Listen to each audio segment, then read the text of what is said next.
Good morning. Today is September 9th, 2024. My name is Ateem Aneda George. I'm a Green Fellow with the American Folklife Center of the Library of Congress. And today I'm thrilled to have Ambassador Linda Thomas-Greenfield from the United Nations with us. Good morning, Madam Ambassador. Good morning. How are you? I'm doing well. And I'd also like to acknowledge your colleague, David Betrus. Welcome, David. Madam Ambassador, would you begin by telling us your origin story? I love the way you phrased that question, my origins. Um, and I really have not thought about myself in those terms before. So you're actually putting me to a test to figure out what my origins are. I grew up in the South in a small rural town, Baker, Louisiana. And in fact, I didn't even grow up in the town. I grew up in a rural area outside the town that was called Leland College.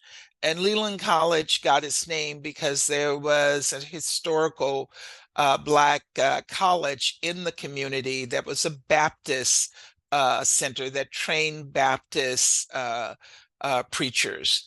And I actually went to their laboratory school in first and second grade before the Leland College closed down. But Leland played a key role in my in how I got started here because in the mid 1960s, Leland College was leased to the U.S. government for Peace Corps training. And they brought Peace Corps volunteers there who were training to go to Swaziland and Somalia. And they actually brought teachers from Somalia and from Swaziland to teach the Peace Corps volunteers. And like good Peace Corps volunteers, they reached into the community and asked the young kids from the community if they wanted to come on to campus after school to learn an African language. And so I started going after school to learn Siswati. And my Siswati teacher was a woman by the name of Glory Mamba. I would end up meeting Glory Mamba again when I started graduate school at University of Wisconsin in 1974, where she was a graduate student. So we're talking from 1968, and then I meet her in 1974. And then what is interesting, Ateem, my second assignment in the Foreign Service, I was assigned to the political section in Lagos, Nigeria, and my boss was a guy by the name of Peter Chavez, Ambassador Chavez. I think he became ambassador in Sierra Leone. Peter was one of those Peace Corps volunteers who was at Leland College then.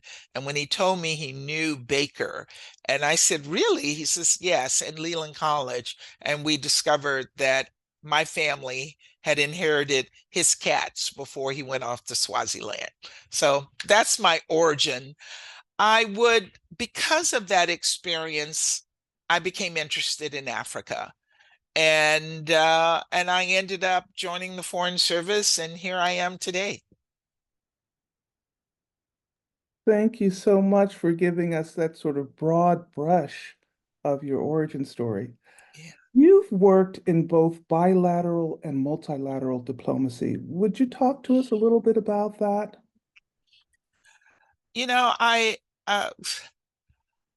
there's not a huge difference. I thought there was a difference between bilateral and multilateral. And what I've discovered, particularly since coming here to New York, is that multilateral diplomacy is just bilateral 193 times, and the 193 are the number of member states in the Security Council, where I have to engage with all of those countries all the time, on every single issue. So I describe myself as kind of being the ambassador to the world, working in a multilateral environment, bilaterally with 193 countries. And you have the same skills because what it's about engaging with people. It's about diplomacy at the highest levels.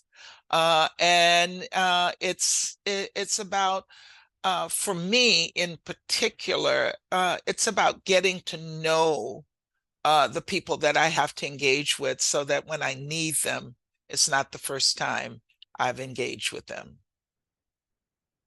What are some of those skills that you're talking about in terms of dealing with diplomats at the UN?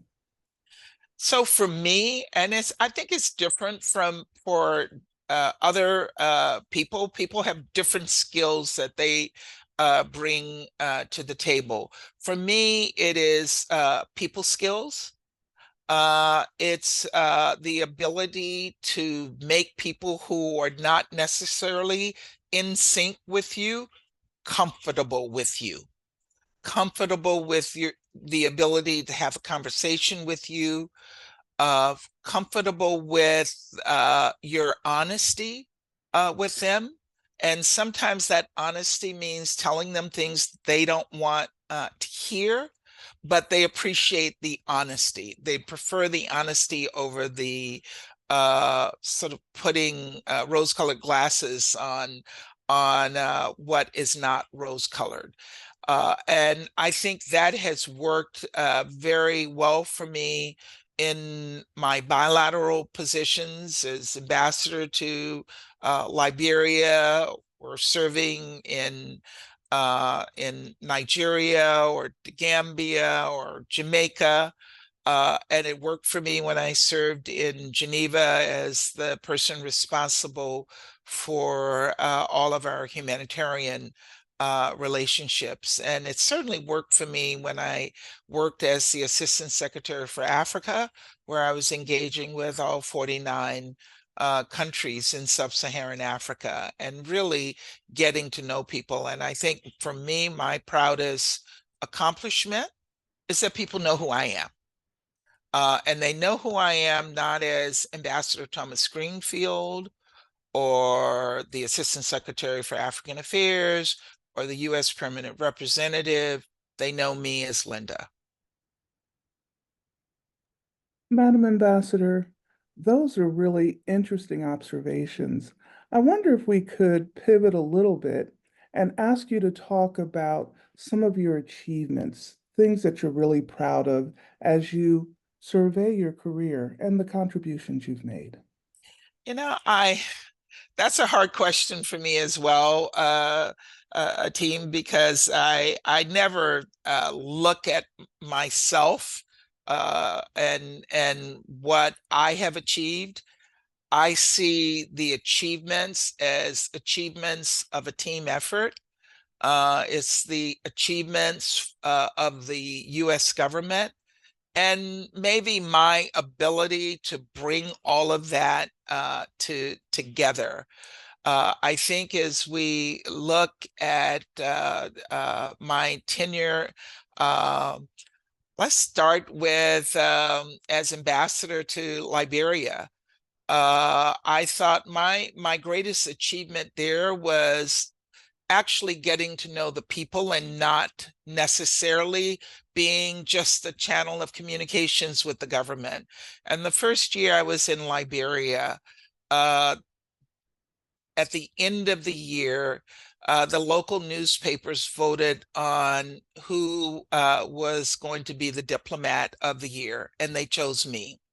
And they referred to me as the people's ambassador, because I would go into the market and I would go into communities and play Scrabble with kids on a Saturday morning, and really made an effort to get to know the people and have the people get to know me. And for me, when I left Liberia, I thought that was my greatest accomplishment. We did bring the country out of war. We normalized the country. We really helped to build back this country that had gone through 14 years of civil war. But to leave Liberia as the people's ambassador, I thought was my greatest accomplishment. I then went on to serve as the Director General of the Foreign Service, and they had a personnel for the Department of State. And I really worked hard to make the State Department one of the most positive and favorite places to work in the U.S. government, and we won that award the year that I served as the Director General. And again, I worked hard to engage the people of the State Department, because our success is not about our titles. Our success is about our people.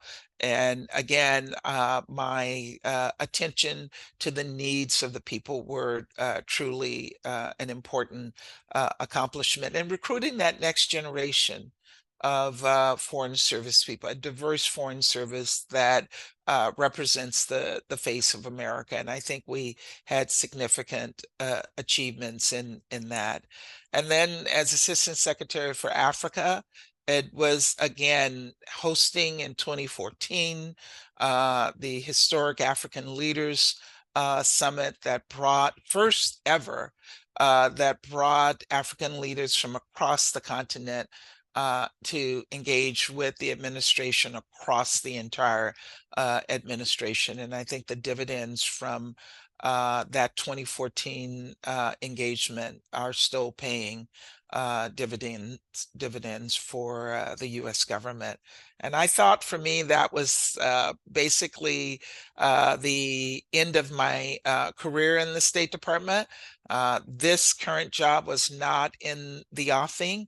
What the president instructed me to do was work with him and the administration to bring back multilateralism and to bring back U.S.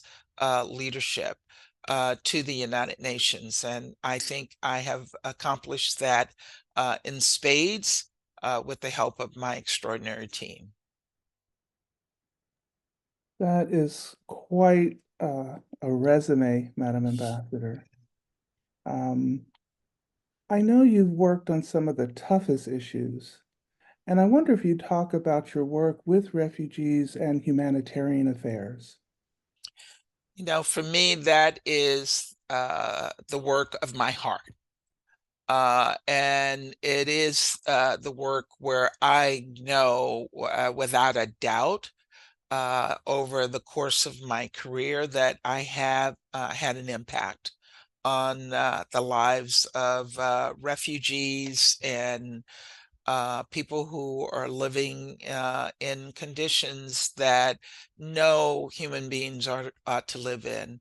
I traveled last year to the Chadian border with Sudan and saw thousands of refugees fleeing across the border, women who had been raped, children who were malnourished, families who were broken and divided, who'd left everything behind. And my desire is to ensure that these people get what they need, and that we give them a sense of hope. I have always described one conversation I had with a young woman who didn't say she'd lost hope. She said she'd lost her ambition. Even repeating that phrase gives me a tremendous sense of sadness.